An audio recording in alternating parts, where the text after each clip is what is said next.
Fox News alert, President Trump ripping an explosive White House tell-all as the book hits store shelves today. I'm Harris Faulkner. This is Outnumbered Overtime.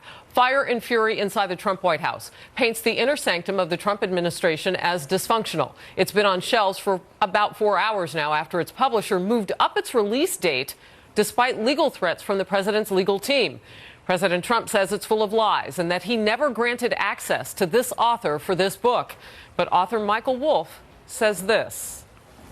Did you talk to the president? Did you interview him for this book? I absolutely spoke to the president. Whether he realized it was an interview or not, I don't know, but it certainly was not off the record. And you spoke to him at the White House after he was sworn in? I spoke to him after the inauguration, yes. And I had spoken to, I've spent about 3 hours with the president over the course of the campaign and in the White House. So my window into Donald Trump is pretty significant. Michael Wolff's remarks follow a fiery tweet from the president where Mr. Trump gives a new nickname to his former chief strategist, Steve Bannon, who supplied some of the book's most striking quotes. He tweeted this: "I authorized zero access to the White House. Actually turned him down many times for author of phony book. I never spoke to him for book, full of lies, misrepresentations, and sources that don't exist." Look at this guy's past and watch what happens to him and Sloppy Steve. There's a reference to Steve Bannon. White House correspondent Kevin Corke joins us live from the North Lawn. Kevin? Hey there, Harris. As you can well imagine, White House officials are following the lead of their boss. They are pushing back fairly forcefully against the book and its content, and in particular the work of the author, Michael Wolff. In fact, the president has already posted a couple of tweets about it. The one you just showed there talking about Sloppy Steve Bannon. Well, I have another one I can show you, the very latest tweet the president sending out this one. The Mercer family, which, in case you don't know, that's like the big financial backer for the Bannon empire. The Mercer family recently dumped the leaker known as Sloppy Steve Bannon. Smart. As you can imagine, fire and fury inside the Trump White House is selling, and selling very quickly. It recounts numerous interviews, anecdotes, and recollections from White House insiders, according to the author Michael Wolff. Now, the book's publisher, believe it or not, pushed up its release date, Harris, due to strong demand. As for Wolff, here's how he says White House staffers referred to the president's disposition. One description that everyone gave, everyone has in common. They all say he is like a child. And what they mean by that is he has a need for immediate gratification. It's all about him. No surprise, White House officials are pushing back. They say the author never, not once, actually interviewed the president about this book, and there are numerous examples of inaccuracies in its pages.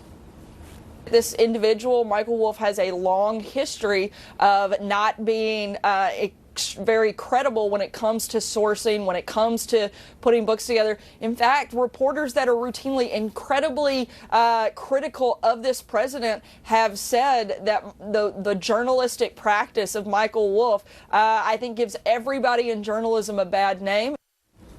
Wolff, for his part, says, Harris, he has recordings and notes of all the accounts that he describes in the book. And as you heard Sarah Sanders say there, the White House press secretary, the White House continues to believe that this book is full of lies and misrepresentations, Harris. It'll be interesting if he'll turn over or turn up some of those recordings and those notes that he's talking about. He may have to do that. Don't know how much pressure that will be put on him to do that by the publisher and others. Good to see you, Kevin. Thank you. For reaction now, let's bring in my first guest, Hugo Gurdon, editorial director for the Washington Examiner. Hugo, good to see you. From the beginning of this, it seemed like the volume and the speed at which the story was being talked about was kind of fueled by the White House and some of the response. But they had to respond to this.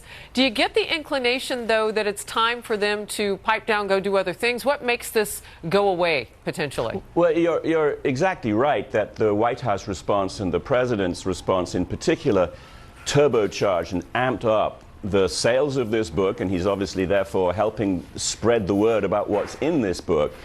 It was going to be sensational anyway because it's very disparaging of the president and it has all sorts of salacious details about people who work for him and for his family.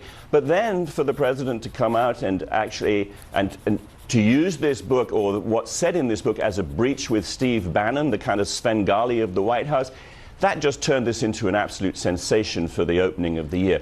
How does the White House get back from this?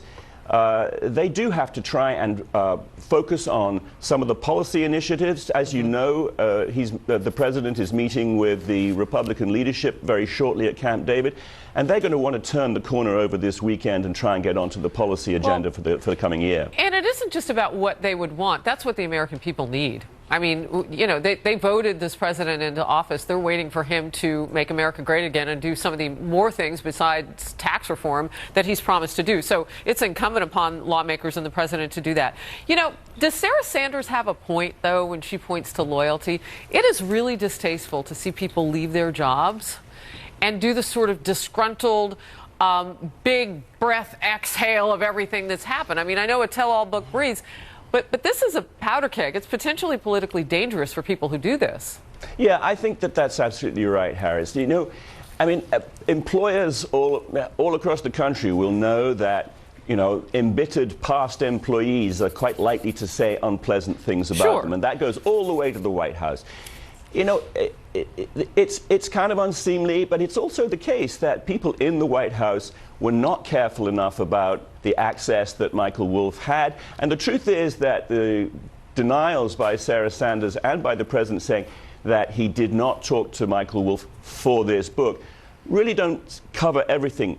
It sounds as though the president talked to him, and there are probably tapes of this.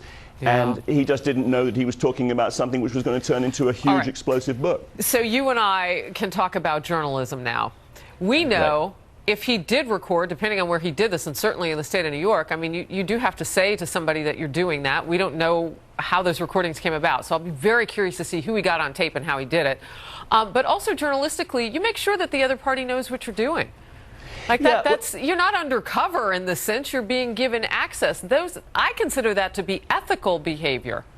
Well, certainly you need to, if you're a journalist, say, you know, I'm a journalist, I want to talk to you about this. And X, Y, and Z. You know, X, Y, and Z. But you don't have to say, this is going to be an article for this magazine. Every magazine article, if it's good enough, has the potential to become a book. And I think that the White House needs to be very professional about it themselves. They can't, I think, complain exclusively about a lack of professionalism on the part of the author. They have to have a certain level of professionalism themselves and say, you know, we're not prepared to talk to you about this. We're not going to make casual remarks. Certainly the staff should not be making casual remarks about the president and disparaging him behind the president's back. So there was, I think, probably some sloppiness on both sides. But the White House does have a point. It points to things that have been said about this author, Michael Wolff, by very reputable publications who've called into question the way he puts his narratives together, whether he gets his facts. The fact that he makes some of it up? Well, you said it, exactly. I mean, the fact that he makes some of it up, or at least that's what people say, the fact that he kind of gives the impression of really being inside to a greater extent than he really is inside. Yeah. You know, I mean, this is, it's a talent, but it's a pretty grubby talent, too. Yeah, it's interesting when you say that, because when you hear this author say, oh, I really got to know the president, I spent 3 hours with him. When was the last time that you say that you really got to know somebody after spending 3 hours with them? I don't know, it's just a question. Hugo, good to see you.